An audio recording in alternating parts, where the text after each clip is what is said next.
Well, we're on video. Yes, we are. Yes. So, I'd like to welcome you out to usually say another, but a new episode of the Lodestone Training and Consulting Podcast. I'm Jared Ross. As per request. Yes, as per request.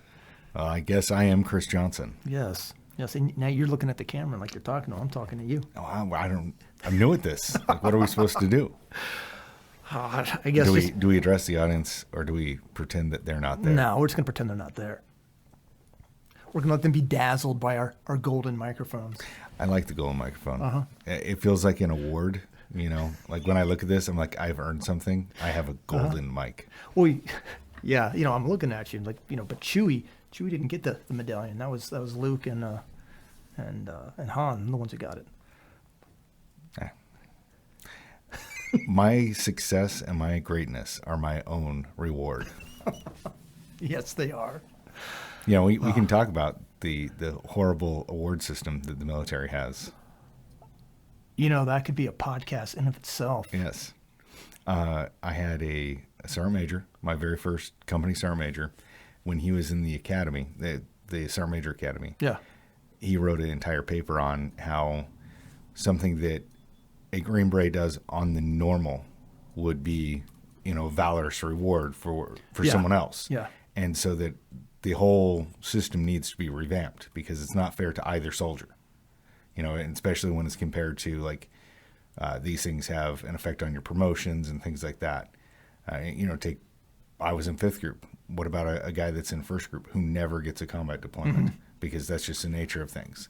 Well, they go ahead and look at it. Hey, he never had an opportunity to go to combat, so we're going to ignore this other soldier's combat experience. And we'll just focus on schools. Well, I was going to combat, so I couldn't go to the schools. Yeah. So, that guy gets promoted over me because he got to go to all the schools. Yeah, that is a whole podcast. Yeah, it is. It totally is. Maybe well, my first deployment with 5th group, when we got back and we got awards, it was literally, oh, what's your rank? Oh, who's the senior? Oh, okay, so you guys get the Bronze Stars. Oh, the juniors? Oh, you guys get, the ARCOMs. It's ridiculous. That had really nothing to do with what we did. It was, oh, these are the awards you're going to get. Now let's write it up so that, it justifies. Yep, yeah. Exactly. One of the, that's a whole podcast. It is. Yeah, we'll save that one. Yeah, exactly. A podcast coming to you soon.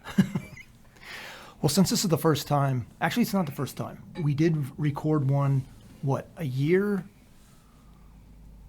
18 months ago, where John, the guy who edits and who helps produce the podcast for us, he came in, he filmed. Remember, it's the EDC one that we had. So we filmed all of that, but we never put it out or anything. But so we filmed what everybody had. But that was the first one we did. But this here is, I guess, the first official one that we will be putting up on YouTube. So what we wanted to do is kind of revisit our very, very first episode, since there's going to be a lot of people who don't know who we are and don't know anything about us. So we thought we'd go through and do those intros. Yeah. First thing, as I am Dark Chris, you can now see it's my sense of humor and my hair color. You're slowly changing. I am slowly changing, yes. We've heard that several times when we've been out and about. People meet us for the first time and they're like, but I thought you'd be black. Why? Because you're dark, Chris. I'm like, wow. Yeah. Who's racist? That's right. Yeah. So. Well, kick it off. I guess. So, yeah. My name's Jared Ross. I own Lodestone Training Consulting, and what we really wanted to do is, like I said, kind of give you guys a little intro about who we are. I grew up mostly in southern Lancaster County in Pennsylvania. Spent a lot of my time there. I was born in Texas, but only lived there till I was about 5, and then moved into Pennsylvania. And I have ancestors where I grew up in Pennsylvania. I have ancestors back to the 17th century buried, within 5 miles of the house that I grew up in. And I grew up around firearms. When I was 5, my grandpa bought me a BB gun. He started teaching me how to shoot. When I was 12, I got a bolt action 22. Sometime as a teenager, I got a single shot 20 gauge. And then when I turned 18, I bought a glorious $89 Norinco SKS, which I still have. So I kind of grew up in and around firearms as a teenager. I started going to gun shows. I went to the Host show there in Lancaster. That used to be a good one. Hit them in Harrisburg. Hit them in Valley Forge. That used to be a good show. So I just grew up kind of around firearms and stuff. Did a lot of stuff with pretty active in Boy Scouts and those kind of things. My Boy Scout troop, I did a lot of camping with them and other stuff. So just very active. Did a lot of stuff as a kid that kind of prepped me and prepared me to to the direction that I eventually went. How about you? Well, so this is absolutely the worst thing that I do. It's introduce myself. I hate doing this part and got to do it. So, Chris Johnson. I know, right? Yeah, this sucks, man. Uh-huh. Yeah, it's. I think it's more painful to people watching than It probably is. Yeah, because guys who really in our heart, we'd rather be the gray man. Yeah, we would rather not put ourselves out there like mm-hmm. that. Yeah. So, my background, I was born in Utah, moved to California when I was about 3 years old. Lived there till I was about 16, and then moved back to Utah. I did not grow up around guns. Was not a thing that we had in the home.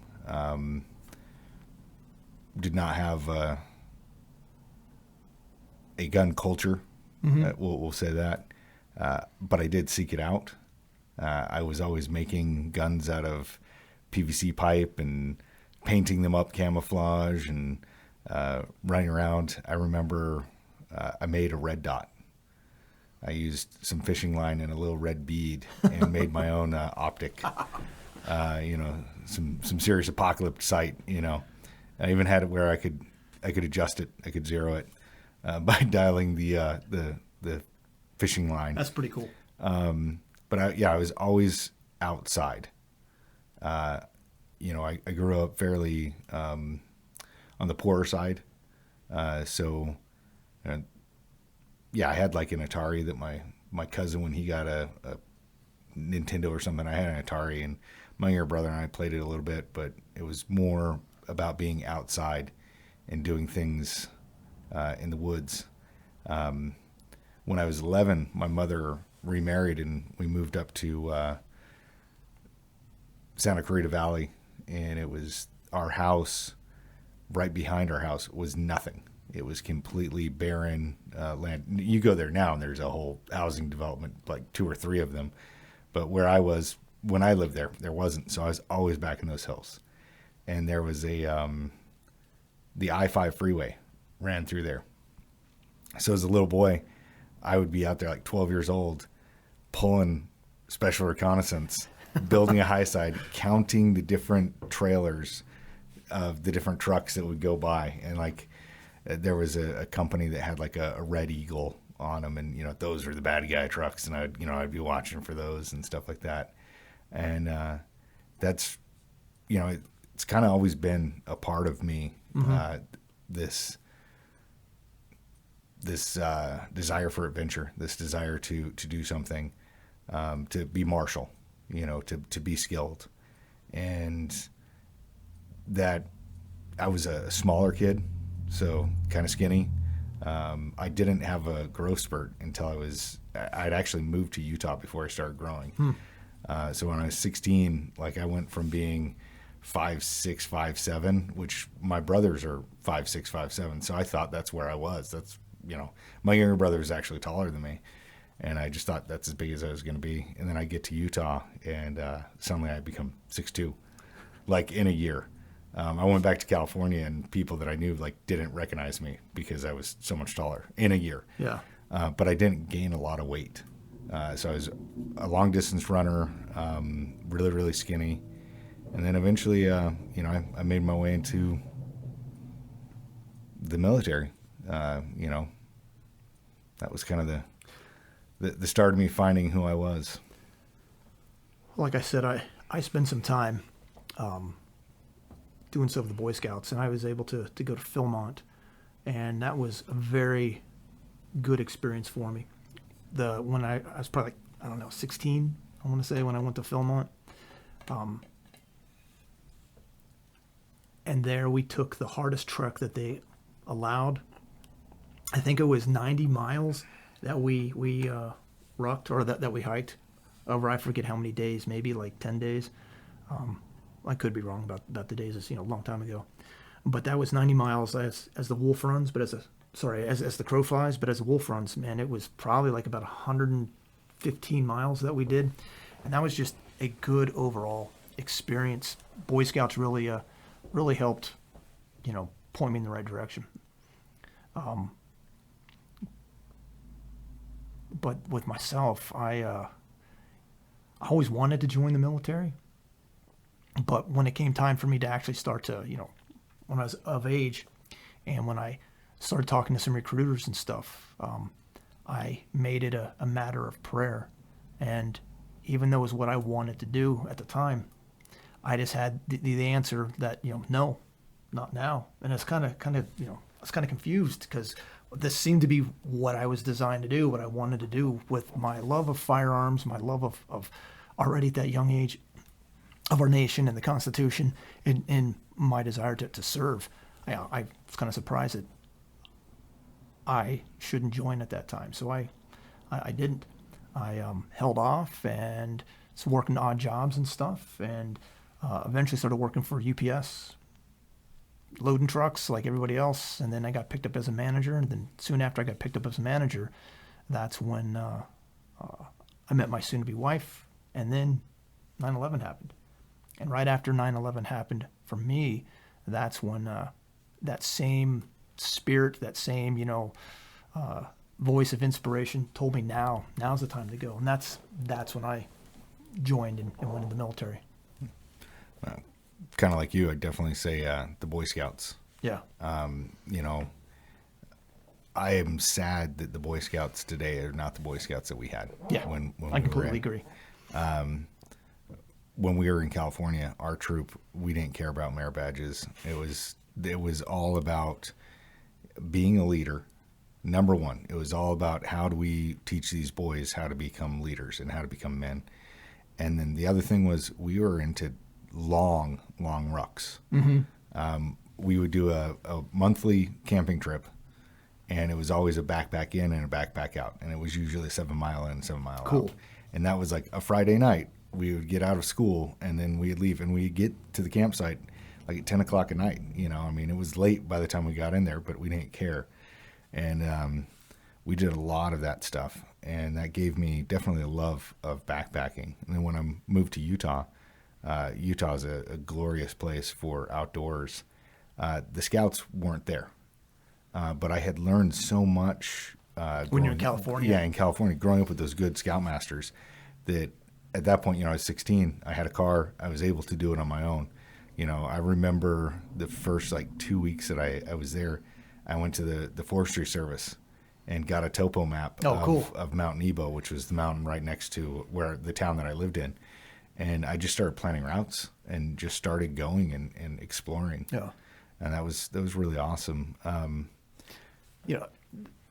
That same time frame, when I was in Boy Scouts, the more I think about it, I realize how influential that scouting really was. Not so much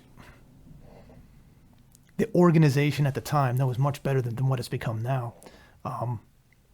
Just getting out and getting in the woods and doing stuff. But I had one of my Scoutmasters, excuse me, he had a full ride scholarship, I believe is to the Rhode Island School of Art. I think that's where he had. So he was there, and it was the height of the Vietnam War.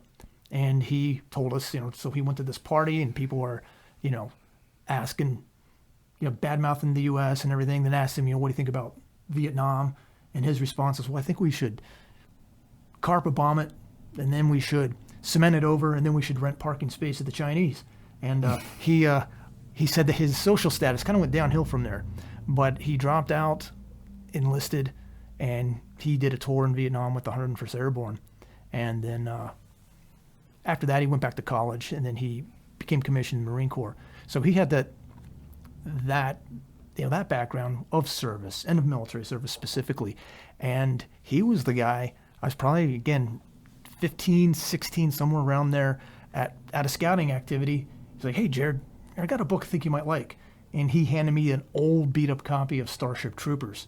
So even if he hadn't have done anything else with his influence, by handing me that book and what's this? And reading that book, that, again, really helped set me up for the desire to serve. And if you haven't read Starship Troopers, well, then don't watch the movie. That's lame. Yeah, definitely don't watch the movie. You need to read the book. The book is much better.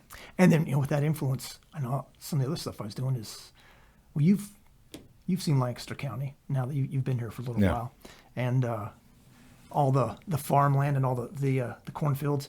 Man, those cornfields became the jungles of Vietnam. I was walking through them, patrolling through those things all the time as a kid. That's just fun stuff. And again, all preparing me for that eventual military service. Growing up, having the Boy Scouts, having the outdoor adventuring, I found myself, I was in my early 20s, and I realized that I really need to kind of do something with my life. And I just looked at it, what's going to be adventurous? What's going to be something that is going to be exciting and something that I'll be able to look back and be like, yeah, I did this. Mm-hmm. It was 1999. I mean, we were, there was Kosovo going on, but nothing, GWOT wasn't going on. We hadn't been attacked. So I decided that I was going to join the Army. Mm-hmm. And when I went in, I had to retake the ASVAB, and I scored really high. And my recruiter, because recruiters have, the things they need to get, they have a quota, right? We've been here all day. Not a single motorcycle, and now we just got some going around the block. Yeah. Exactly. So we're recording it in our office. And our office is right above the Lanco gun shop in Elizabethtown. So we can only control what we can control. So I'm in the recruiter's office, and he's trying to tell me to go MI and military intelligence and to be a signal analyst, and how that was his job. And it's great. You fly around in an Air Force plane. You're practically not in the Army. You're taking care of. And I'm looking at this guy like, you are not understanding what I'm saying. I want to be an infantryman. I love the outdoors. I love to ruck. At the time, I was really big into playing paintball. I love paintball. I want to shoot guns. He was looking at a guy who was 6'2" and 135 pounds, be like, you're really smart. You really should go MI. You're not okay. Similar. When I went in and took the ASVAB or whatever and got all those things, my recruiter, it's like, okay, so what do you want to do? I said, I want to go infantry. And he's like, now wait a minute. Are you sure? Here's your test results. You can do anything you want. And he said, real slow like that. You're super smart. This says so, but I need to talk really slow to you because you're obviously dumb. You can do anything you want. I'm like, yeah, I want to do infantry. And he thought I was crazy, but I went in airborne infantry. And it's like what they say in Starship Troopers. You can be the guy with the saw or the guy telling the guy with the saw what to do. Exactly. I want to be the guy with the saw. And at the time we weren't at war. And I was looking at this, hey, this is a way that I'm going to be able to pay for college. How's it working out for you? When I start college, it's going to be great, pay for college, really set my life up for success, and have that adventure, have that 4 years of just, I did something. Mm-hmm. I want to be a paratrooper because, who else does that? I get to go jump out of planes. I get those experiences. And so a lot of explaining to my recruiter what I wanted, and I got it. I was able to get a airborne ranger contract, so I was able to go try out to go to Ranger Regiment, and basic training was a really good experience for me because the Army is super easy. Be at the right place at the right time in the right uniform. I was 22 years old. This was easy. Some people have a hard time with it. I didn't. Mm-hmm. It's physically demanding, but I love physical things. So I was really enjoying it. We rucked everywhere. I loved it, Carry heavy weight, awesome. Like the heavy weight in basic training, like 35 pounds, 45 pounds. Ooh, we're going to do 55 pounds, that was I had a blast. I was also a really good runner. And so in the Army, if you can run, you're automatically good. The 82nd? Yeah. You're golden. You're golden. You can do no wrong. Then we got to airborne school. Well, before that, I was on hold. I did javelin gunner's course. Good man. Then I went to airborne school. The few, the proud. Yeah. Now I'm watching what's going on in the Ukraine. I'm like, oh man, Yeah, right. that could have been me. That could have been my kill. Doing the airborne school, maxed out my PT test on the extended scale, crushed it. Went to RIP, which is the Ranger Indoctrination Program. Back in 2000, that's what it was called. And they tell all of us, hey, we are at like max strength on 11 Bravos, the infantry MOS. So if you're 11 Bravo, you're not going to make it. Just go ahead and decline now, and then you can get you can choose which airborne unit you want to go to. Well, we all looked at that. Oh, this is a mind game. They're playing with our minds. They're playing with our heads. We all failed the PT test. Every one of us, to a man. My good friend Chris, he's still active duty. He's a CSM in 10th Group. He did not fail the push-ups. He did not fail the sit-ups. He didn't fail the run. They failed him on the swim test. He's black. And he was so mad because he's from California like I am. He grew up surfing. He's like, I know how to swim. But he failed the swim test. He was heated about that. I did 11 push-ups. Yeah. 11 push-ups. Yeah. How many times did you do those 11 push-ups? Oh, I don't know, but it was easily 70. Yeah. And I remember looking at the NCO who was grading me, and it's a detailee. He's 75 who's pulled from 75th, and he just kept looking at me. He's like, sorry, 11. You got to go lower, 11. And my chest is touching the ground. I'm like, do I need to dig a hole? I mean, so that's how I ended up in the 82nd. Uh-huh. And they told us that we were going to go needs of the Army. None of us were going to get airborne, and I was pretty upset about that. But then almost all of us got the 82nd, which was pretty cool because we all went together. And there, 3 of us, we were pretty close in basic training and airborne school, of course, RIP. 2 of us became Green Berets. 1 of us became a PSYOPser. I'm glad you said it with a list because he'll watch this. Yeah, he'll appreciate it. We'll talk about Brandon later. Yeah. Cool. Well, like I said, 9/11 happened. 9/11 happened on a Tuesday. I got married that Saturday. And I was feeling, hey, now it's time to go. And I was an old man. I was 27. And man, I was in group by the time I was 27. I know. And my new wife and I, we made it a matter of prayer. We knew this is what we needed to do. And bless her heart, she was marrying an up-and-coming rising superstar at UPS. And then in a matter of months, she found herself married to Private Ross, who was making so little money in the Army that at the end of the month, I had to liberate like MREs in order to make sure we had food to eat. But like all stuff, since we counseled together and talked together and made it a matter of prayer, we knew this was right. So whatever happens, we know it's right. So I went in. My basic experience was probably pretty different than yours, in the sense that it's jam packed. I went to whatever that was, 30th AG. Is that what the place is called? 30th AG. Yeah, and waited there for days and days and days before they finally had room to put us in a basic training class. And when I signed up, the recruiter said I could get a special forces option or something that wasn't SOPSI, but was some kind of they would guarantee they would have to look at me. It's just, it was just salesmanship, whatever. They had to take a look at me when I was a specialist if I wanted to go or whatever. But all it was just trying to entice people to go into the Army, into the infantry. But at that time, I really didn't know much about special forces. I saw the movie with John Wayne and, saw that. But I really didn't know very much. So I didn't know that that's what I wanted to eventually go do.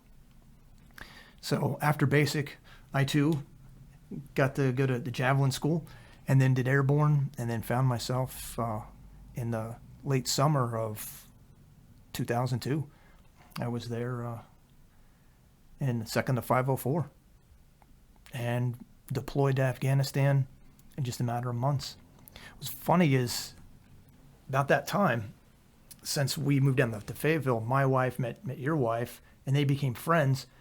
I didn't know you from anybody. I deployed, and then I deployed. Then you deployed, and then when I came back, then we're just deployment after deployment, missing each other for I don't think we really started to hang out till I was in the Q course. Q course, yeah. Yeah. Or I was just about to start the Q course. Yeah. Yeah, when we started to be friends.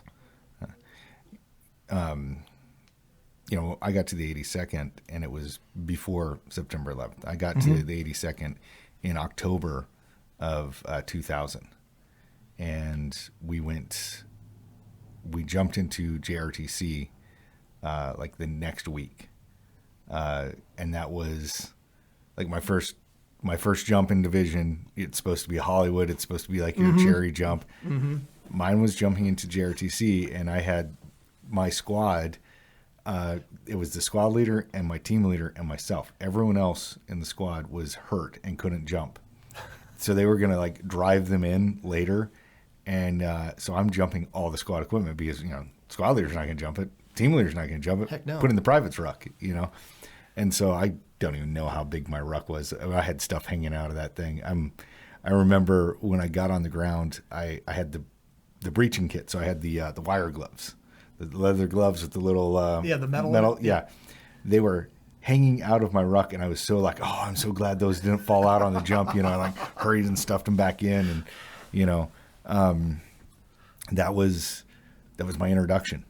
And one of the things that didn't stand out at the time because it was normal, I didn't realize it. Going to JRTC, here I am a brand new private. I am literally out of the AIT. Basic Airborne School, yeah. And the little replacement that they have there at Fort Bragg. I can't remember what that's called. 20th replacement. I don't know. No. And I'm memorizing what the company's mission is. And I'm memorizing what the azimuths are, and having to know all of these things, and that's life. Everyone's doing it, so you're doing it. I did not realize until years later when I was in the Q course, and I had, bro, you are preaching to the choir. I had guys that had an infantry background but came from different infantry units. Yep. That didn't, they were senior to me. They had been in the Army longer than me. They didn't know as much as I knew as a PFC in the 82nd as staff sergeants. Yep. And it's no fault on them. It's just that's the culture of the 82nd. And we will make fun of the 82nd all we want. I mean, you can. It's the family. We can do that. But I would pick no greater place to grow up. I'd even say that, and this is, people may argue with me, but for me, the 82nd was a better place to grow up than Ranger Regiment. Because I was given a little bit more trust in the 82nd, where Ranger Regiment until you got your tab, you're useless. Where I wasn't considered useless. I was looked at, hey, you're 22, at 22. This is funny now as a 45-year-old. At 22, I was a man. I was an old guy.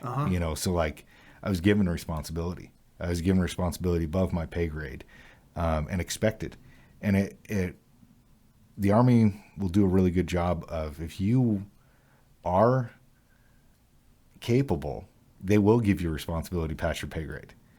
If you fail, they're gonna punish you for it. But and I learned that right away in the 82nd. That was such a positive thing for me in my life.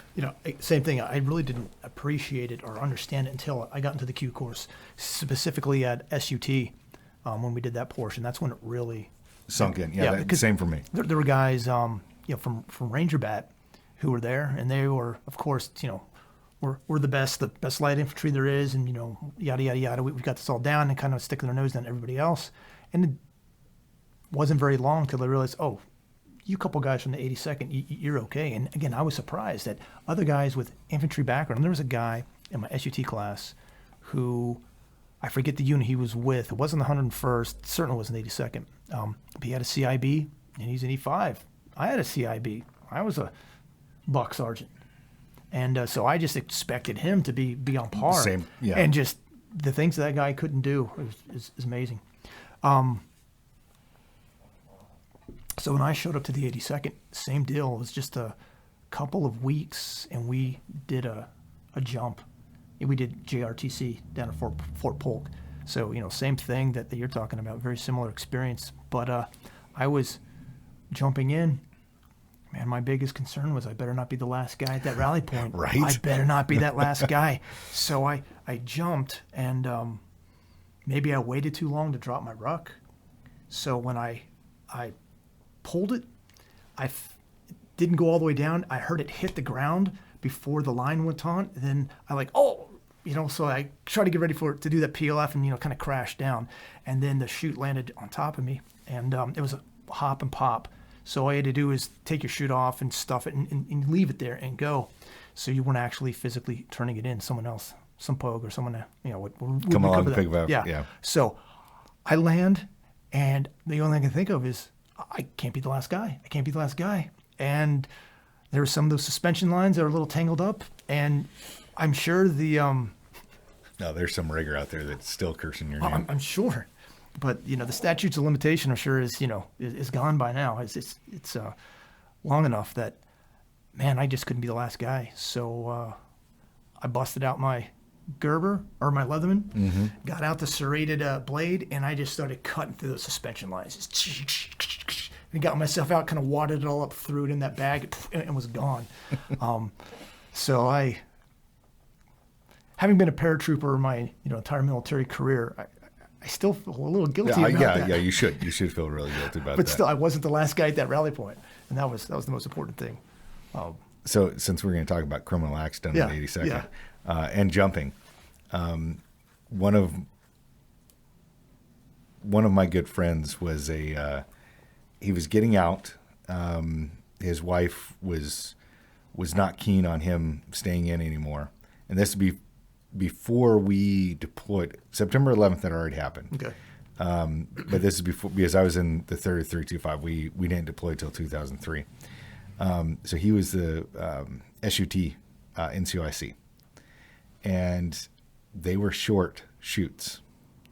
So you would have jumps all the time on Sicily drop zone, and usually you'd have these chute turn-in points, and it's just a guy sitting out there with a cone flashlight.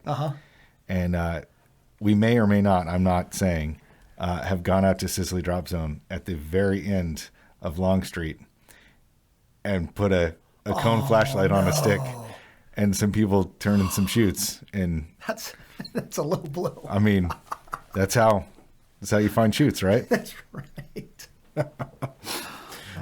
Man. At least we didn't cut them up. I mean, yeah. You know.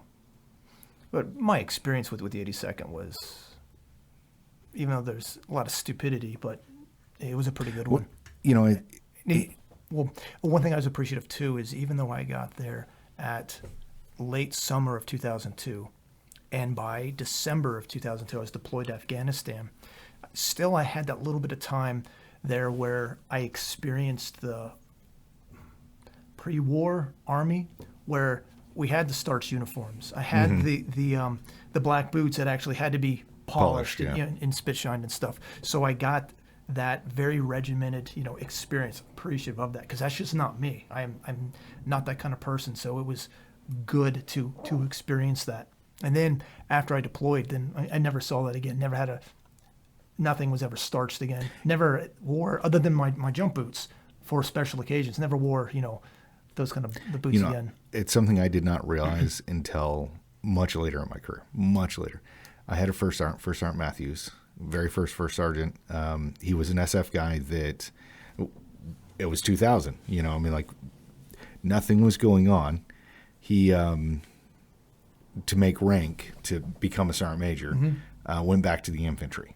Put a 4187 in because he was, he'd done his team sergeant time, and he was just Oh, getting he's a Zulu? yeah. Wow. They didn't have Zulus at the time. Oh, okay. Zulu. He was an E8. He'd done his team sergeant time, was post team sergeant time, and they were just stagnant. So like he was like being a battalion S3, and just.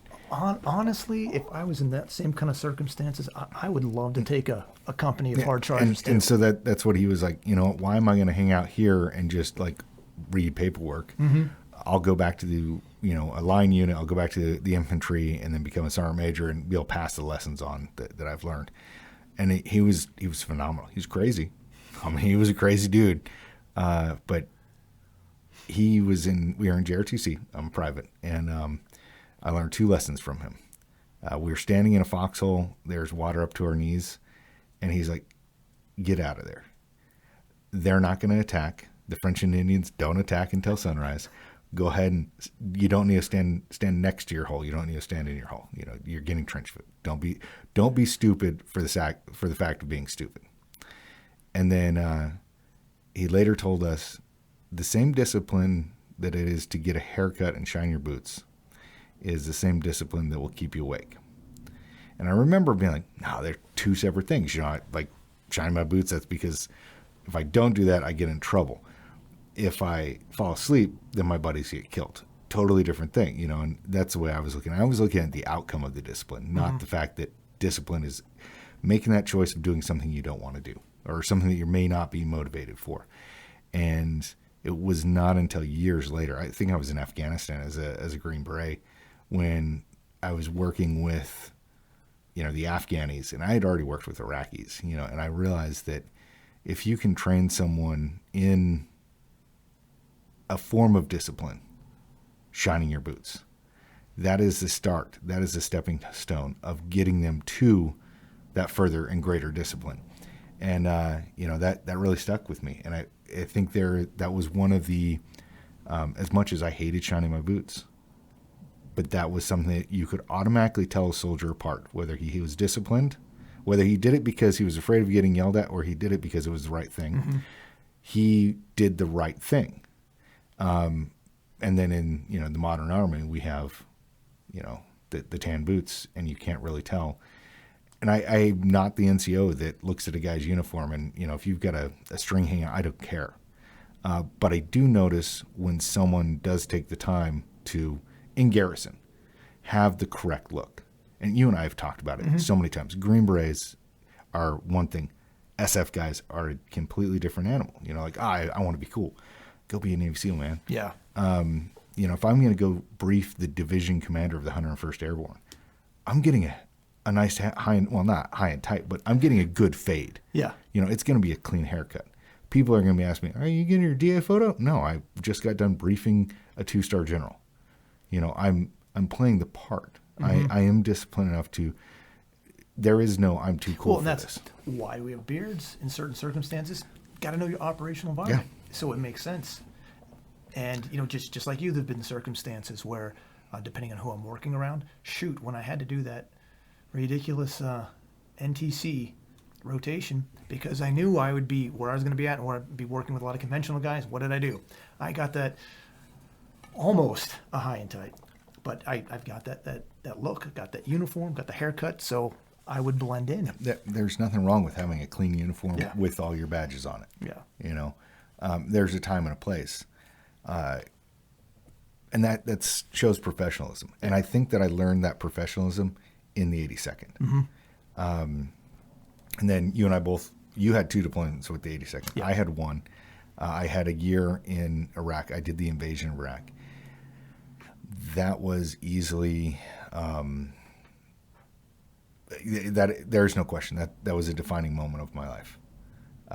Because I went in there, I was just doing this as this is a means of paying for college. This is a means of being, getting some adventure and getting that out of my system before I have to get a real job. Mm-hmm. And when I was there in Iraq, I started to realize that this is actually what I'm made for. It's not like I have fun doing this. It's I'm good at this. It was kind of like, I'm an artist, I love photography. I got handed the tool that I'm an artist with, and that was being a soldier in combat. Garrison, all the marching, and I can't tell my left foot from my right foot. I am not a coordinated person. I'd gone to PLDC, and calling cadence was so horrible. I did for the running cadence, though. Some of you will recognize this song, but I changed the cadence of popcorn popping on an apricot tree into a running cadence. And that's what I sang for my cadence call. Really? Yes, and it was funny because there was another student there who came up to me afterwards. He's like, "Are you LDS?" Yeah. He's like, "Oh, what ward do you go to?" And he was like out in like Spring Lake or whatever, kind of funny. But yeah, so being in Iraq, I really started to think this is going to be something that I need to do more than just my 4 years. And I was getting to the end of my enlistment, and I needed to make a choice whether I was going to stay in or get out. And I was working really, really heavily with 5th Group because they didn't have a partner force at the time. So they were being good Green Berets by, with, and through. They went and got a bunch of 82nd HUAs, and they were going and using us. And at that time, we had a lot of misunderstanding about Green Berets. Like, we thought there was like, the A team was the guys that were actually kicking doors, and the B team were the guys that would go train people. We didn't realize that the A team does both. Yeah. And so I remember having a conversation with Sergeant O'Dare about, we should go over that way. And he's like, but I couldn't get stuck on a B team. I'd have to be on an A team. And I was thinking about, I'm like, well, honestly, I think I could do both. I really think that absolutely all we're doing is kicking in doors, but I think I could teach too. And I think I could be happy doing both. And maybe, if I was good enough at teaching, I could take the guys that I had taught and go kick doors with,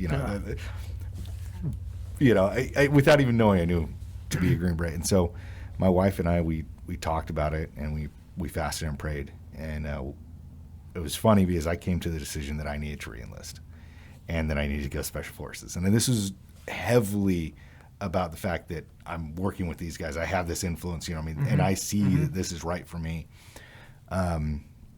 So I called her up and I was like, "Hey, I think I need to go to selection."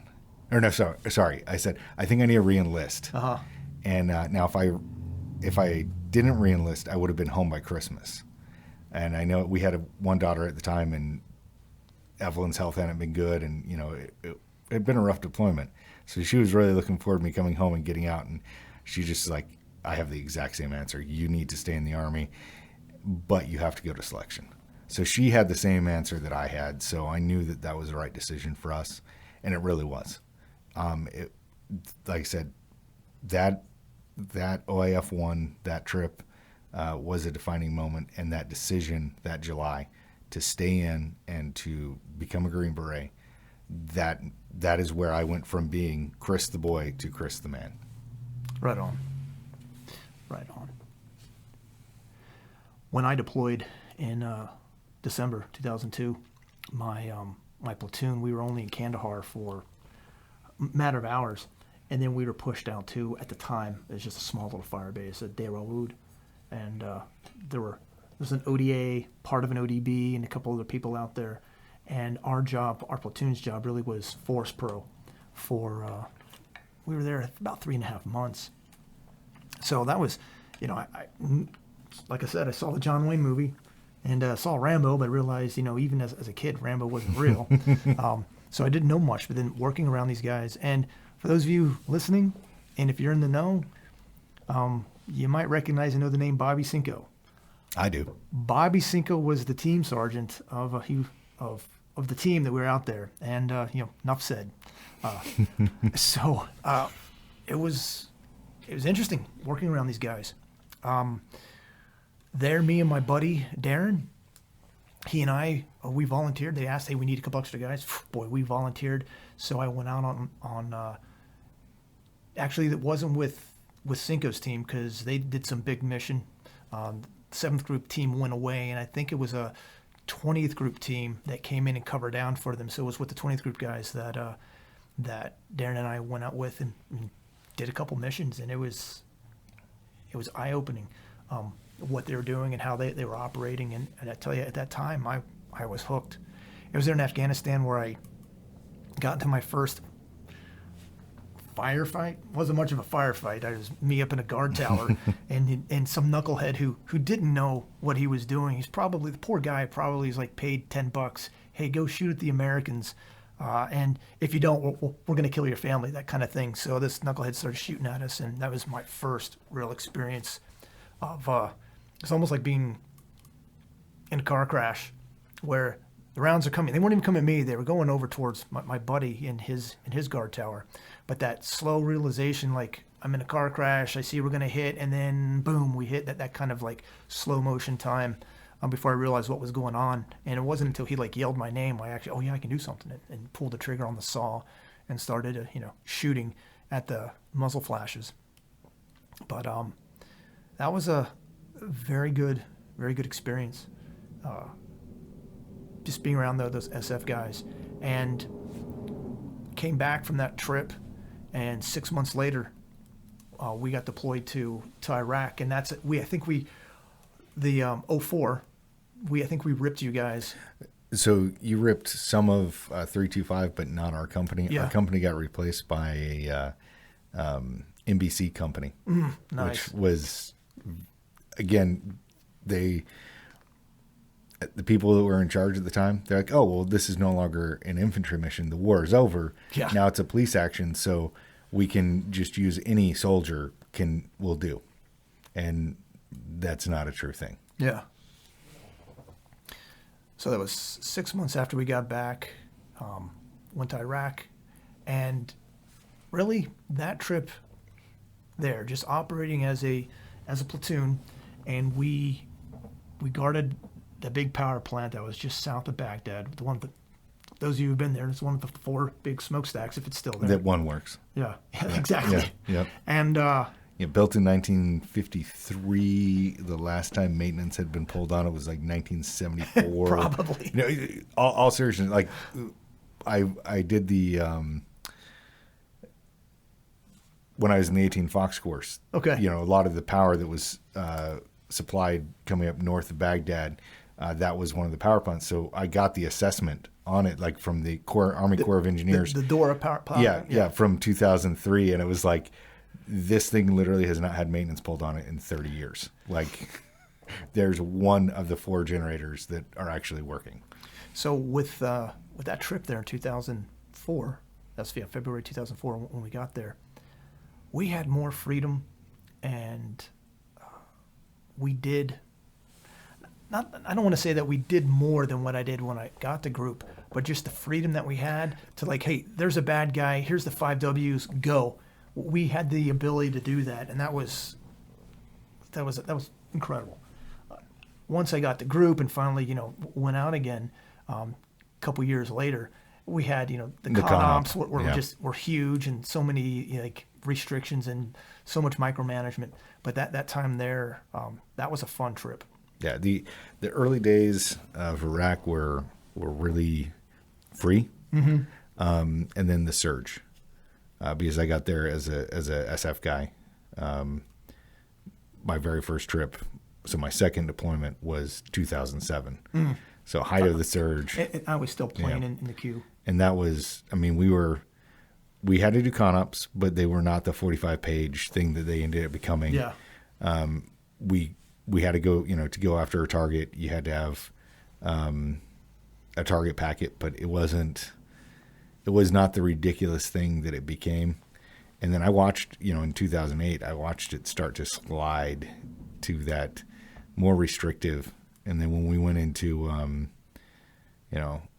2010, 2011, the whole Operation New Dawn stuff, and we're turning everything over to the Iraqis, and it's on them, and it became very, very frustrating and very, very paperwork intensive. Yeah, I lucked out when the trip I had with 5th Group in 2010. We got a good mission, we had a good partner, and So we were able to get out a lot. We did vehicle-borne stuff as well as a lot of air assaults. We were able to do a lot, and out of the company I was in, I suspect, I can't remember exactly anymore. My memory's so shot, but I want to say that my team, we probably did more missions than probably the rest of the company combined. They just didn't have the partner force that was getting out. Yeah. So a lot of our stuff was our own intel driven, which was nice, but also was because of who our partners were, working with the ISOF, that we were able to get out a lot. And that also was a pretty fun trip. But getting a little ahead of myself, one of the questions that I wanted both of us to answer, and this is the right time, is what does it mean to you, Chris, to be a Green Beret? I've already done this podcast once, and I've read that question several times.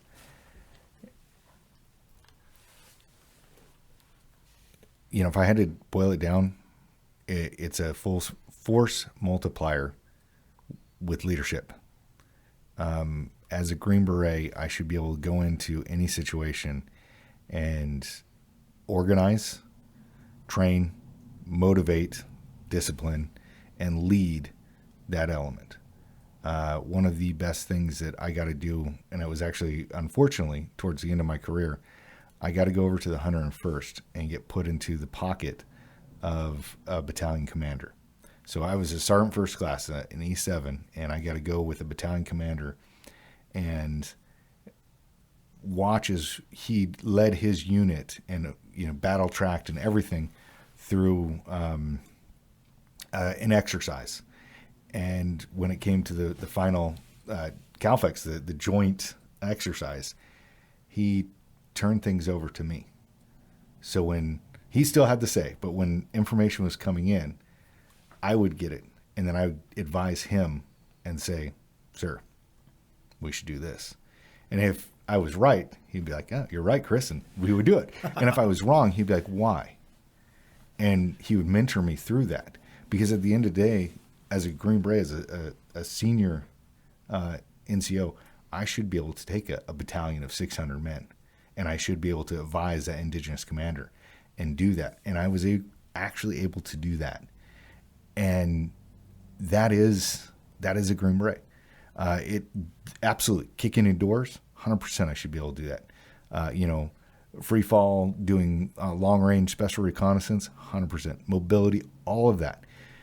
But I should also be able to do that as an individual, as a team, as a company, and I should be able to buy with and through, lead people to that. And a big part of that is being an instructor, being able to teach people and to take these complex concepts and explain it in a manner that culturally they'll understand. Mm-hmm. I've worked all over the Middle East, and it's fun because people, oh, you've worked in the Middle East, it's all the same. No, if you think about it, would you treat someone in, Alabama the same way you would treat someone in, say, Washington State up in Seattle? You're going to address them differently. You have the same objective. You still need to do the same thing with them.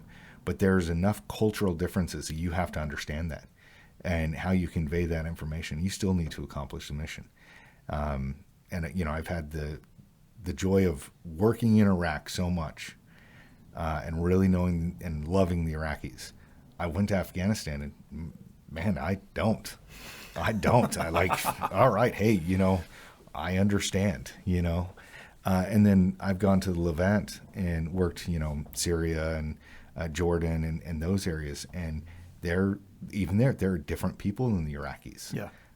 They have different, they have the core values of Islam, but they have different cultural values and different ways of doing things. And then I've worked with the Sauds, and, the Saudis are, it's fun when, we come to a class, and every now, at LTAC, we don't usually have these students, but sometimes we get these students who show up for a class and they want to flex and show how much money they have and all the gear they have.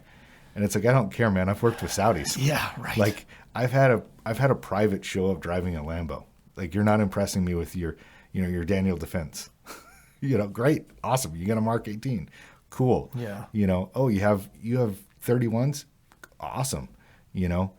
Good for you. On that same vein, yeah, I can't stand that stuff. Yeah. And they think they have a little bit of money, and yeah, exactly. They want to show off, they want to flash. They're not there to train. They're not there to better themselves. They're there to show off to the other students. And to think, probably the wealthiest individual, and I could be wrong, that I know of that we have trained with regularly is one of the most humble, down to earth, giving individuals I've ever met. When he's come to an open enrollment class, no one realizes. Yeah. No one has a clue. Yeah. And it's not because he dresses poorly or has cheap gear or anything like that. It's his personality. Yeah. He does not need to flaunt his wealth. 100%. But yeah, being a Green Beret is being able to be that mentor and to be able to organize. Cool. And thinking about that question and answering it, I have no idea how I answered it before. I know. I'm like, I should have listened to the first podcast. That was 3 years ago. I don't know. But the thing that keeps coming back to me is not just what does it mean to be a Green Beret, but how have I been most effective, me personally, as being a Green Beret, which for me, I'm the guy who I love CQB. Love it. I get so fired up and so aggressive in a house, but I also realize that's just one of so many different jobs that we have to do. But I'm thinking, how have I been most effective? And for me, it has always boiled down to love. I've been an effective Green Beret working with people of other nations or working with other soldiers after I've been able to learn a little bit about them and truly love them. And that love can be felt. So like I'm thinking of the one deployment I had in 2010 in Iraq, working with the ISOF. At first I tried to, what's something common? What's something that, that I can relate with these guys? So we all had 1911s. And I know that was a big deal with them. So they're all checking out my 1911. So I'm like, 1911, John Browning. I'm in his tribe. That's my people, my tribe. Trying to relate that way. And that made some inroads with some of them. But really what it was is after they felt that I was giving them everything that I could and that I sincerely cared about their training and wanted to make sure that they were improving, once they started feeling that love, then, man, I could do no wrong. And they would follow me anywhere. And I found that was the case with everywhere that I went. Didn't matter if, Afghanistan, Iraq, Jordan. Shoot, I even spent a little bit of time in Israel.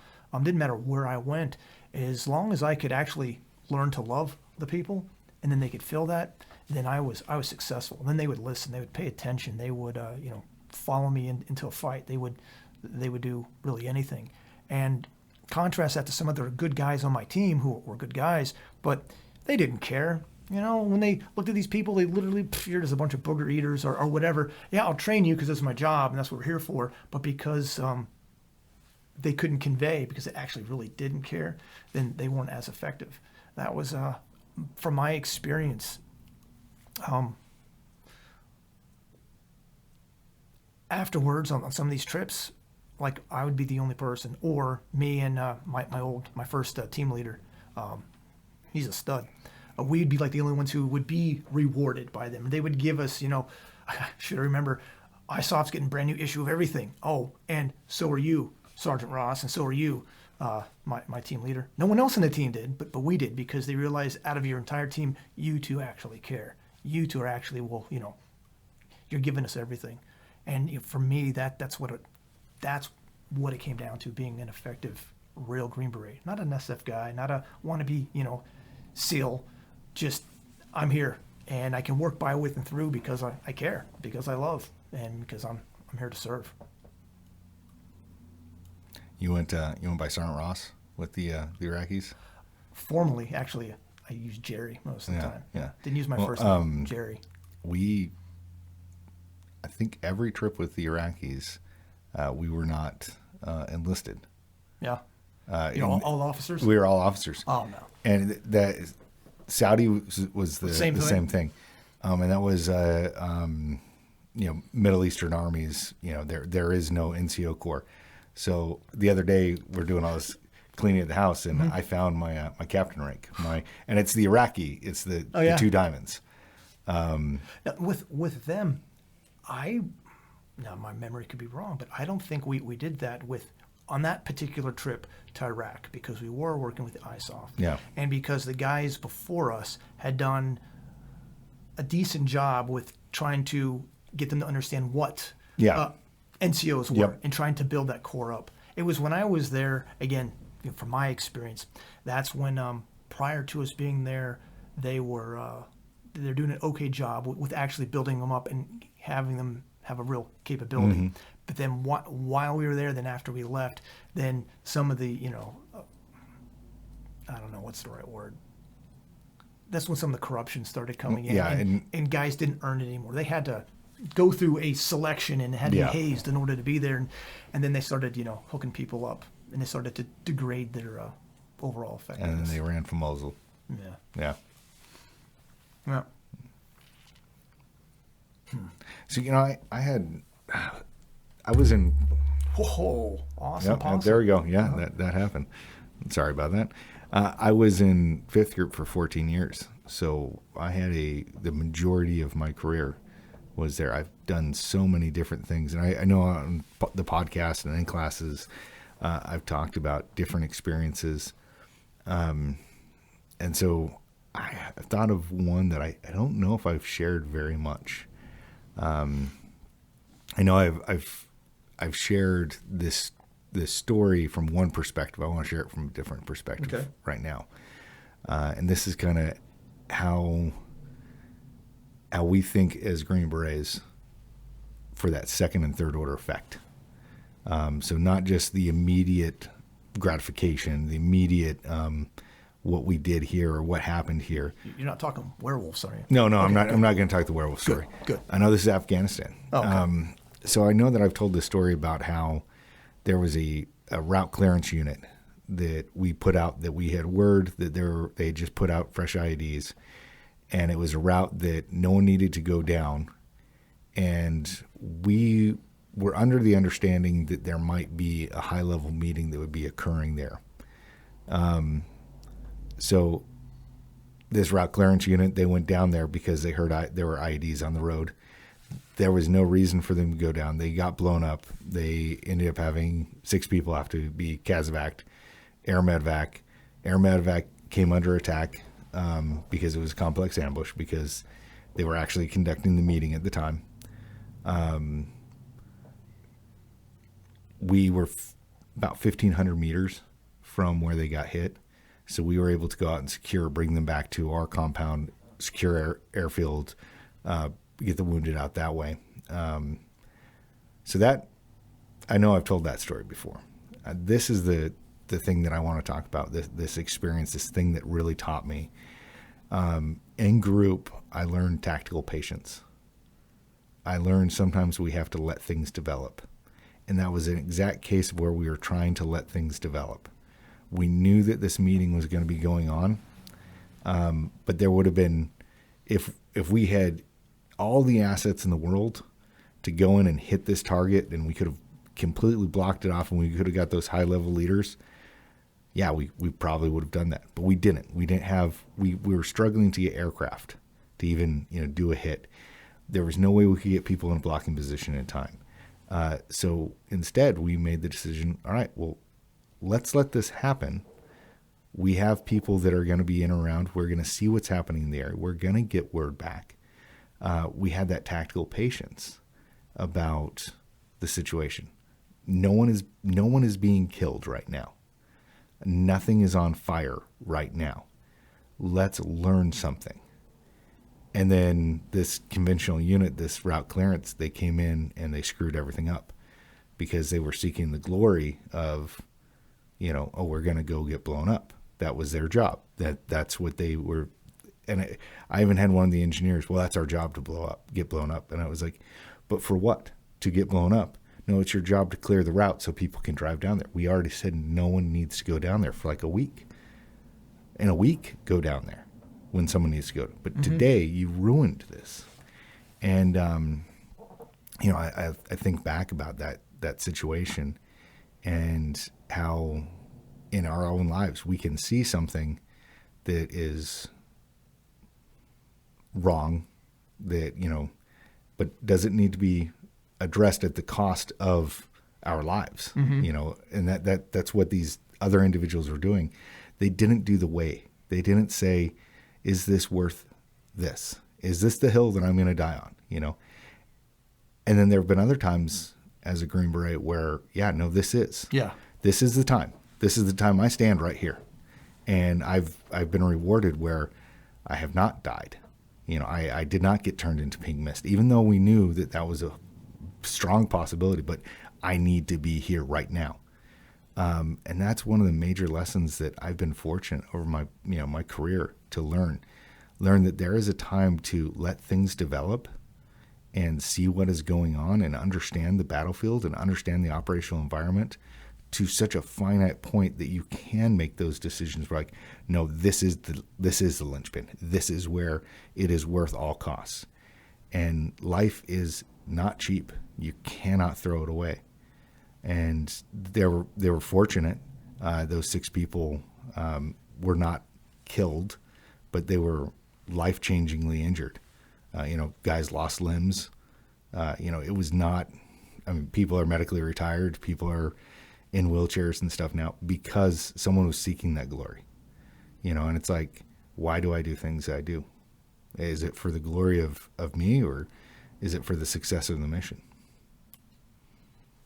It's a pretty powerful lesson. I'm glad you shared that.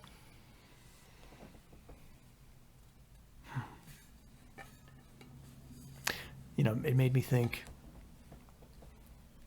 one of the biggest takeaways I had from my entire military experience, especially on those deployments, was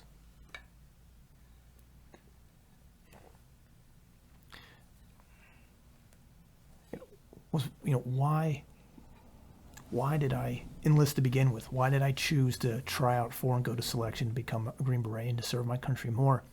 It's really, you know, because of my love of country, my love of the Constitution, and everything that it means. So I always looked at it as service. And I know we've talked before on the podcast about how we have offered our lives. We've put it on the altar of freedom and offered it as a sacrifice. And I'm glad that we haven't had to actually do that, but we're both, you know, willing to do that if and when the time came. And I know one of the greatest strengths, and this is what I was thinking about as you're talking, is being so unified with my wife, knowing that as we made all those big decisions to join the Army, to go SF, that because we were unified in our faith, that if something were to happen, if I were to be called home, that it would be okay. That if I would pass, or if something were to happen at home and she or any of the kids would pass, that it would be okay, because we had that assurance that we're doing the right thing. We're doing what God wanted us to do. And, you know, consequences come what may. And that gave me a lot of freedom, gave me the freedom to be as aggressive as I needed to be at the appropriate times. And also gave me the freedom to show mercy when it was appropriate in those times. Anyways, that was just some of my thoughts while you were sharing that. And I know you can say pretty much the same thing. Yeah. Yeah, and for you longtime listeners in the podcast, this is going to come no surprise. But for those of you who are just now finding us and listening, you know, maybe this might be a little shocking, but really everything is stemmed in my belief and my faith in God, and that's the guiding thing, you know, for me. That's, you know, who makes me who I am. I don't know how guys do it without it. Yeah. And I mean, I know guys that don't have the faith that we do, that don't have a trust in a higher being. You know, for us, it's God, that struggle, you know. And I know guys that have, you know, they'll tell you that they're Christian, but they're not. You know, they may have a Christian background. They may go to church, Christmas, Easter, that type of thing, but they don't have that faith. They don't have that relationship with Jesus Christ that it has caused them stress, I listened to a talk by Jordan Peterson, and he was talking about, being conservative. He's like, there's a lot of people say they're conservative, a lot of people who might believe conservative things, but when their lifestyle is conservative, then they're really not helping the cause. And they're, when they choose to do other things, they're it's more damaging than any good that they're doing. And it's the same thing. Right before I left active duty, and that's another thing, my wife and I, we both felt, now that I was a fifth group, been there for a couple of years and loved it and really loved the guys I was working with, that same feeling that would tell me go in was telling us, okay, now it's time for you to go out and go start a business. I felt really motivated to get out and teach. But as I was winding down, one of the last probably year, 12 months, 18 months of being active, there were some guys in my company who started to see, I don't know, that I was an okay guy, that I was had faith, and they decided that, why should I talk to Chappie the chaplain, who's a swell guy, but doesn't carry a firearm, hasn't experienced what we've experienced, hasn't kicked down a door, hasn't been in a gunfight. So they started gravitating, and some of them were talking to me. And not that, I was giving them any great advice or anything, but they just wanted someone that they could vent, someone that could understand and relate to them, but had faith in God and listen to them as they express their angst, their concerns, their sorrows, their hardships, their troubles. And that was, really an honor to experience that there at the end. Anyway, so we decided we need to get out, and I went to left active duty in 2012 and joined the National Guard, went to 20th Group, and spent the rest of my time in 20th Group.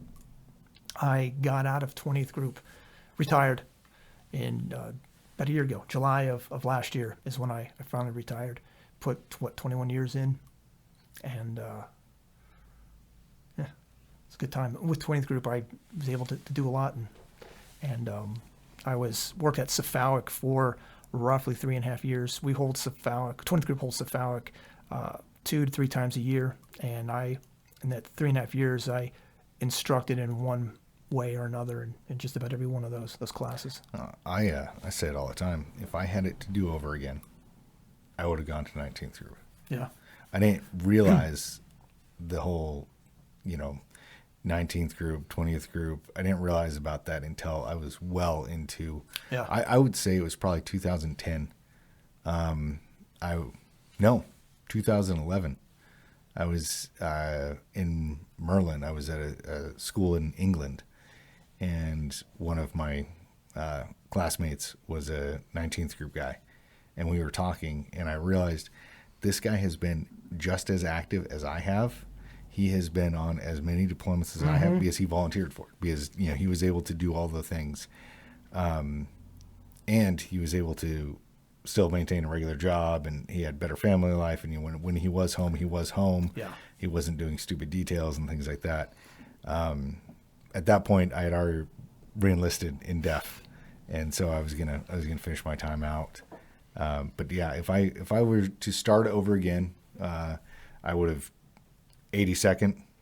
I would have done 82nd. I would have talked to the National Guard. Probably go back to Utah. Being honest, going back, back in the day, 100%. Go back to Utah, go to 19th Group, and go that route. I think that's definitely what happened. I'm glad that I did what I did. I'm glad that I went to 5th Group. I am glad that I spent the 14 years there. I wouldn't change it. We don't have enough time. We'll save it for further podcasts. Yeah. But there's a good reason why both of us went to 5th Group. Yes. And the short answer is they are the ones who are really doing the work. Again, going back to Starship Troopers, there's the guy in the ditch with the shovel, and there's the guy who hands you the shovel. 5th Group was the guy in the ditch with the shovel. They were the guys I worked with in Iraq. Mm-hmm. My wife was from Colorado, so she really, really wanted us to go to to 10th Go group. to 10th, yeah. I am not the smartest person when it comes to languages, so I was like, I could probably maybe do Russian, but there's no way I can get Arabic. Yeah. But we had some good mentors that we went to church with. One was a 5th group guy who was teaching in the Q course, and the other was a 3rd group guy. Mm-hmm. And when I talked to them, they both said, go to 5th group. And I said, well, Pam's from Colorado, and they're like, 10th group has a horrible chain of command. They have always had a horrible chain of command. They always get the filler missions. They're good guys there that just get messed with. Uh-huh. And so I, you fill out the little paperwork saying which group you want to go to. So I went ahead and I was like, 5th group, 10th group, 5th group. We got 5th group. Awesome. But me, out of selection, I got language was French because I might be smart in some areas. I don't think language is one of them. And that's an easier language.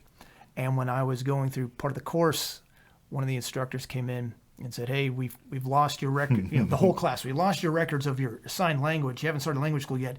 Everyone write it down.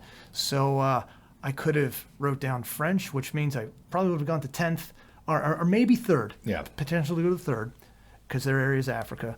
But I happened to, everyone was taking Arabic, so that wasn't safe. So I wrote down Farsi. Got me to 5th group, thank goodness. But boy, that was not fun trying to learn that language. What we sacrifice. Yeah. Yeah, my first Arabic teacher, Tobiba Malik, Dr. Malik, she was a Coptic Christian who was a neonatal doctor in Kuwait during the invasion. Oh, wow. And like her and her husband, they did like the whole like refugee thing, and because they're Christians, all this mess. I remember she told me, she's like, you will never be able to speak Arabic. Your mouth is just not shaped right. You have such a horrible accent. Uh-huh. You can barely speak English. But you're a good man. Go over there and kill as many of them as you can. So years later, after I had been in 5th group for quite a while, and I did my time in Saudi, and Were you a 1+? 1+? I was a 1+, almost a 2. I would have been a 2 if I had studied a little bit harder, because I got to the point in that you know where you're at in the test where they start asking you certain things, Mm-hmm. and they were like, well, all right, now let's discuss current events, and I have my current events, and they're like, okay, well, what is your opinion on violence in video games? And I'm like, I had not prepared anything, and so like I'm trying to like think of vocab, and I didn't get it. But conversationally, I would say I was about a 3rd or 5th grader level Arabic. I didn't mean to cut you off. No, yeah. So I run into her and her husband in DC. Okay. And I managed to speak almost the entire conversation in Arabic, and she was just like, this is a miracle from God, because you should not be able to speak Arabic. That's awesome. Yeah. Lovely woman. She taught me how to make a turkey. Oh, yeah? Yeah, so the way I make my turkey is the Egyptian way. Yeah. Cool. That's another episode. Yeah. Awesome. We really do need to do the Lodestone cookbook. Oh, I'm all for that. Yeah. Yeah. I've been saying that for a Yeah. little while. So one of the reasons we got out of 5th group left active duty is because it's time to teach, time to pass on. I know you longtime listeners of the podcast, you've heard it before. But for those, new guys, you haven't. While I was going through the Q course, one morning when I went in to go in PT, went into Fort Bragg. We lived in Fayetteville. We had a home invasion. And my wife, she grew up without firearms.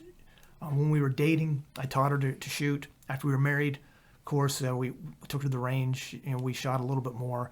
And we had a plan because we lived in a bad area. So she... I think that's the nicest you've ever described that situation. Usually you're like, oh, yeah, she was kicking and screaming. Well, I'm not quite that bad. She wasn't quite that bad. but it's just unfamiliar for her. She wasn't raised around firearms. So I left about 5:30 or so, go in to go do PT and, start the day. A couple of guys decided to break into the house. She was almost asleep. She heard them coming in the door in our kitchen, and she knew that she had to do something right away. And because we talked about it, she knew she had to get the Mossberg shotgun. She knew she had to get out of the bedroom. She knew she had to start walking down the hallway to make sure that she had a clear field of fire. If she would have waited in the room and the guys would have been down there, if she would shoot, maybe she would hit them, maybe she wouldn't, maybe she'd miss. And what's directly behind them? Drywall. What's directly behind that? Be our sleeping children. So she knew that she needed to get out and get down the hallway and move down so she'd have safely be able to fire. And lucky for them, lucky for her, they had a lookout who was looking through the window, looking into our living room, which would be looking down the hall. And when he saw a pissed off redheaded woman walking down with a shotgun, notified it or yelled or whatever, and then they got out of there. So thank goodness we had that preparation. So it worked out okay. But I came to the realization then that if this can happen to us, if this can happen to my innocent family, it can happen to, really to anybody. So I became extremely motivated from then on to start sharing and passing on things that I'd learned in my experiences and how to run a gun and that kind of stuff to people. So that's when I finally left active duty. I knew this is what we needed to do. And then we've been teaching, we've been sharing really ever since. And going to 20th group allowed me to be able to do that as well as still do the SF thing, still get JSETs in, still, deploy and do all those things. I remember when you were getting ready to get out, I can't remember if we came over your place for dinner, you came over our place for dinner. You're like, yeah, I'm going to start this company. I'm like, oh man. Okay. And like, yeah, when you retire, I'll have a place for you to come work. And I was like, oh, that'd be great, man. Awesome. And, it was, I don't know what, 2018 maybe. I was in Virginia doing some personnel recovery training with JPRA, Joint Personnel Recovery Agency, and we were talking, and you're like, "Hey, I'm teaching class. You want to come up?" And I came up, and I was in 18 Bravo again. I was teaching. And for me, the juice is always about the teaching. I love seeing the light kick on in someone's eye. I don't care if I'm teaching photography, if I'm teaching how to build a fire, how to build a shelter, how to shoot a gun for the very first time, or how to dynamically bail out of a vehicle and assault a house. Seeing those lights come on, seeing the pathways connect, and seeing someone grow is so rewarding. I remember coming home and telling Pam, I don't know how we're going to make this happen, but we've got to do this. Like this is how I'm going to be happy. And I came up when right before I retired, I started coming up a lot. And then when I retired, it was burn the ship. We sold our house in Tennessee. We sold our house before we even got a house up here. Pam and the girls went to Utah. I came up here, lived with you guys for a month, and got an apartment. And it was like 4 months before Pam and the girls were able to come out. Miserable time. And I remember being angry, being like, look, I got out so I could be with my family. Now I'm away from my family. But it was the right thing. It was definitely the right thing.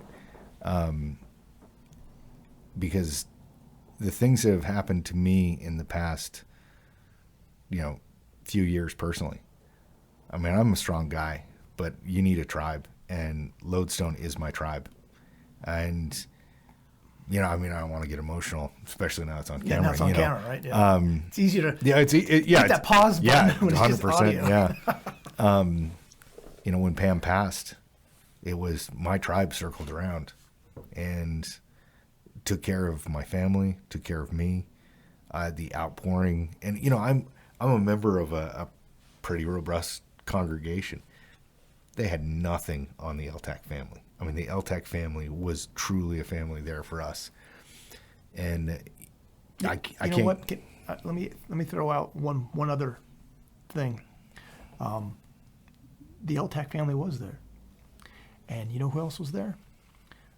Was the Green Beret Foundation. Oh yes, yeah. I love that organization, Mm-hmm. and what they did, and how they supported you, how they supported your family, and I will always be grateful for that. 100%. That is, we say it all the time. You have to have those circles. Yeah. You need to build that family. You need to build that community, and we have built a community here. And man, it has not been easy. No. I don't think LTAC has ever been, oh yeah, hey, we can put cruise control on and just glide. It is always work, but the work is so rewarding. Yeah. And, there are times that, I'll look at you like, Jared, I don't know if I can keep doing this. Like, if you weren't my best friend, but we find a way and we push through because it is our family. It is our tribe. Yeah. And, when we're weak, we carry each other through. When we're strong, we carry others through. And that's what this is. And that's what LTAC means to me. And that's why I'm so grateful to be part of this organization. I get the most satisfaction out of teaching and seeing the growth and seeing that those people change. And as a company, we teach, we hold classes for federal agencies. We've done stuff for DOD. We've done stuff for local police departments, local agencies and stuff. And then of course all of our open enrollment stuff. And man, talk about satisfaction. Working with that homemaker, working with that housewife who, I need to protect my kids and I don't know how to run a pistol. And now she can run a pistol. Yep. There doesn't get any more satisfying than that. Or, just a few weeks ago, we were up in New England and we had people that were in that class that they're not shooters. That they're still like hesitant to be shooters. Mm-hmm. But they took both your mindset and my anti-abduction seminar, and walking away from there, they're like, I need to make changes. Yeah. I see that I have kept my head in the sand. I live in this very nice community that is safe, but is it? And they were able to, the scales were starting to fall off their eyes. And we're starting to bring that light Mm-hmm. to these people. And at the end of the day, that's what we're supposed to do. We are supposed to educate. And again, yes, the next step is take that pistol class, Yeah. take that rifle class. But we've been able to get people there. Yes. We've been able to get people to where they're comfortable with these things. And, we were talking about before we started the podcast, seeing people that started because firearms are fun, shooting is fun, being dynamic, all that's fun, who have gone into the other training. And one of the things I love about this company. Well, I was just going to go there. Because when I started Lodestone, I learned from some of the mistakes or decisions I'd made before. So with Lodestone, it wasn't just going to be firearms. It's very easy to do that and rewarding to do Mm-hmm. that, but it needed to be broader. It needed to be more well-rounded. Yeah. So that's why, yes, we do firearms. We do it very well. From which end does the bullet come out of to as advanced as people want to take it with, the night vision and CQB and in vehicles, around vehicles, all that kind of stuff. We do that, but it's all the other stuff that is so essential. With the land nav and the medical stuff, the wilderness skills, the urban evasion, and then. Yeah. I didn't mean to cut you off. No, and that's we're seeing students that are starting in because firearms are fun, realizing that there's all these other things out there, and it's more than just being able to shoot tiny holes in paper. Mm-hmm. You still got to be able to get to the objective. I remember one of my trips, we had a 35 Mike that's a all-source analyst for military intelligence. He got attached to us. And he was a national match, like 22 shooter or something. Like this guy could, his 22 rifle was ridiculous, $4,000, something stupid. He was one of those guys who could stack rounds, 22 rounds at like 300 meters, and And he's telling us all of these things about how he is such a good shooter. And What would you say? I'm such a good shooter. Why aren't you taking me why with you? why aren't you taking me with you on these operations? Because like I could cut the wings off of a gnat at 150 meters and stuff like that. And he was messing around heavily with the 300 Win Mag that we had at the team house, and he was like, I'm the shooter. And one day I kind of got annoyed with him, and I sat him down because he was the MI guy, so he's my responsibility as 18 Fox. And I was like, look, man, I got guys all over this place. All these guys can shoot good. You can shoot amazing. But they can do everything from the door to the X. All you can do is the operation on the X. So if I could put you in my rucksack and I could carry you to the X and I could take you out of my rucksack, I could put you down behind that rifle, you could take that shot. But guess what, buddy? I need you to walk to the X. I need you to get there on your own. Go to selection. I will recommend you. You're a smart kid. I will help you train. Go to selection. Become a Green Beret. Get all the skills that you need other than I can break the trigger clean. Mm-hmm. I'm like, you have more than a natural ability. I mean, you are a good shooter. You're an amazing shooter. But what I need is the whole soldier. Yeah. It's the light fighter. I need the light fighter. Yeah. And I love the fact that our company allows people to do that. And, not giving anything away because I'm not going to. We're talking about the light fighter. I'm getting super excited about some of the things that we're talking about because there are every year we do it, we throw some new things out, and it is a skill. The whole purpose of the light fighter is an assessment for you to say, oh, I need to be better at this, or oh, I never thought I might need to work on that. And an opportunity to test yourself. Or, hey, I have this skill or I have this thing.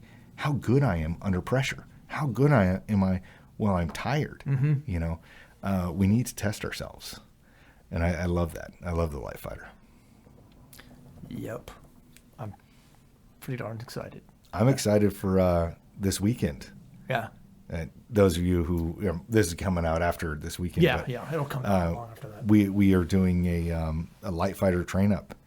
And we have had so many questions about, how do I do this? How do I do that? And, where's a good place to train? And what can I do?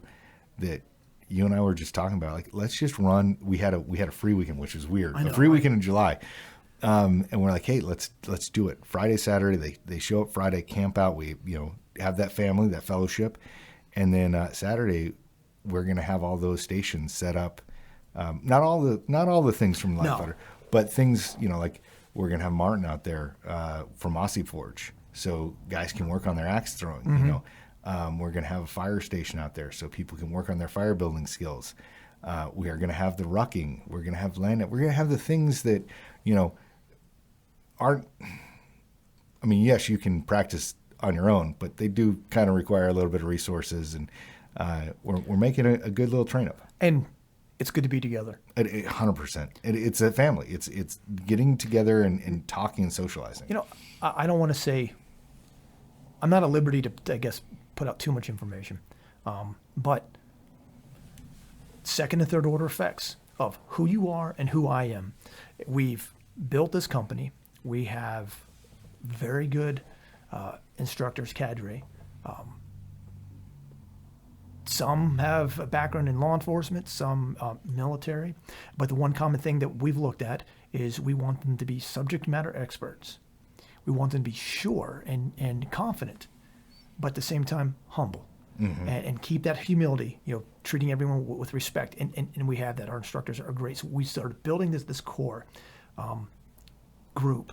And then because of that, and because, going back to my success as a Green Berets, because we love the people that we teach, we've now, the Lodestone family has gathered, and, they helped you.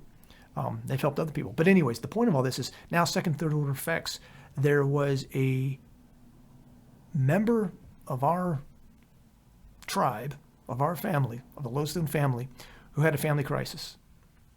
And reached out to other people that they have met, good people that they have met at class, that they've met at when we've gotten together, and know, hey, you guys are light fighters too, because you've done all these things. We need some skills. We need confidence. So they worked together, and they went and they performed a miraculous thing that there's no way an individual could have done by themselves. And they helped a family crisis. And the tribe was there. That's why we do what we do. Mm-hmm. That was so awesome to, when I was hearing the after action reports. That was the thing that we knew about it ahead of time, Mm-hmm. but because of scheduling and things, we weren't unavailable. Yeah. But we weren't needed. No. We weren't needed. And to hear the successes, and again, that family. So we have SUT classes, and not so much the 5-day one, the battle drills one, but the basics of patrolling. We get into an op order, Mm-hmm. and that's part of it as you're learning leadership, and that's what the main point of the SUT classes is to learn leadership and have those experiences. So all of a sudden, I get this text with a very detailed op order. But after reading, I'm like, dang. That's better than what we do at SUT, but I wasn't going to let them know that. I'm like, that's okay. Maybe make this correction here or that correction there, But it was very, very pleasing, very rewarding to see. Mm-hmm. To see good people rallying together and supporting each other, and when there's a time of need.